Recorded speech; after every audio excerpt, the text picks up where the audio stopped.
जब अल्लाह रहमान है, आप उसका तारुफ ही रहमानियत का दे रहे हैं, तो उसने किसी को तकलीफ़ दे के सज़ा दे के क्या करना है? तो माफ़ फरमाता है। और स्पेशली उनसे तो उसे मोहब्बत है जो लौट के पलट के उसकी तरफ आते हैं। ठीक है, तो फिर क्यों नहीं बंदा ठीक हो रहा? तो फिर वो दो ग्रोह निकल आते हैं। एक वो होते हैं जो या तो खुद माफ़ नहीं कर रहे होते किसी को, या उन्हें कोई माफ़ नहीं कर रहा होता, और एक बहुत नेक लोग होते हैं। ठीक है, वो नेक होते हैं, उन्होंने गुनाह तो किया नहीं होता, तो वैसे वो आजमाइश में फंसे होते हैं। अल्लाह के बड़े बड़े बंदे, नबी वली आपने देखे होंगे, उन पे भी इसी तरह की बीमारी या मुश्किल वक्त आए, लेकिन उनकी निशानी ये होती है कि बहुत सब्र से, और उनकी नमाज कायम होती है, और वो सब्र से अपने अल्लाह के सिवा उन्हें कुछ याद नहीं होता, और अल्लाह की खातिर उस मुश्किल वक्त को वो गुजार रहे होते हैं, और उनके पास सब्र होता है और खुदा याद होता है।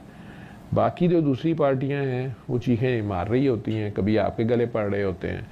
बल्कि आपसे बात इस तरह करते हैं कि एक बार आपकी भी कानों से धुआं निकलना शुरू हो जाता है कि डॉक्टर साहब आपकी सूरह रहमान भी सुनी है, अब और क्या करें, 7 दिन हो गए हैं, आगे बताएं। तो कुछ भी नहीं ठीक हुआ, तो बंदा कहता जी पैसे वापस ले लो। ठीक है,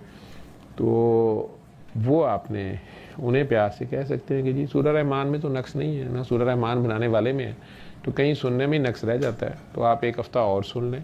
और अगर दिल मानता है तो फिर उसके आगे पेश हो, देखें कि आप किसको नहीं माफ़ कर रहे या आपको कौन नहीं माफ़ कर रहा। मैनी टाइम्स मैंने अपने क्लिनिक पे देखा, टाइम मेरा और लग जाता है कि वो बंदे को मैं इतना पूछ लेता हूँ कि पानी का जायका कैसा है, तो वो जो बोलता है तो मैं उसे कह देता हूँ कि जनाब आपने माफ़ नहीं किया, कड़वा है जी। तो उसी के साथ वही पानी उसकी अम्मी पी रही होती हैं या कोई और पी रहा होता है, वो कहता है पानी बहुत मीठा है। तो मैं उससे कहता हूँ कि आपने अभी माफ़ नहीं किया किसी को, दिल साफ़ नहीं किया, आपके अंदर से गुस्सा नहीं किया,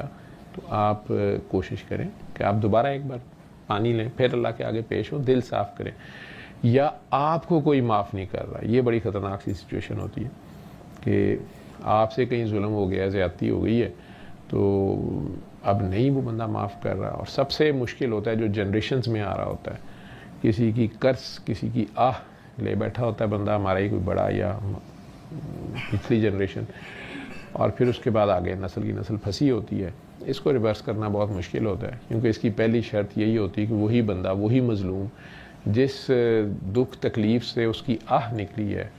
उसी जज्बे, उसी स्पॉन्टेनिटी, उसी बेसाख्तगी में उसकी दुआ निकल जाए आपकी दर्द तकलीफ़ देख के, तो रिवर्स हो सकता है।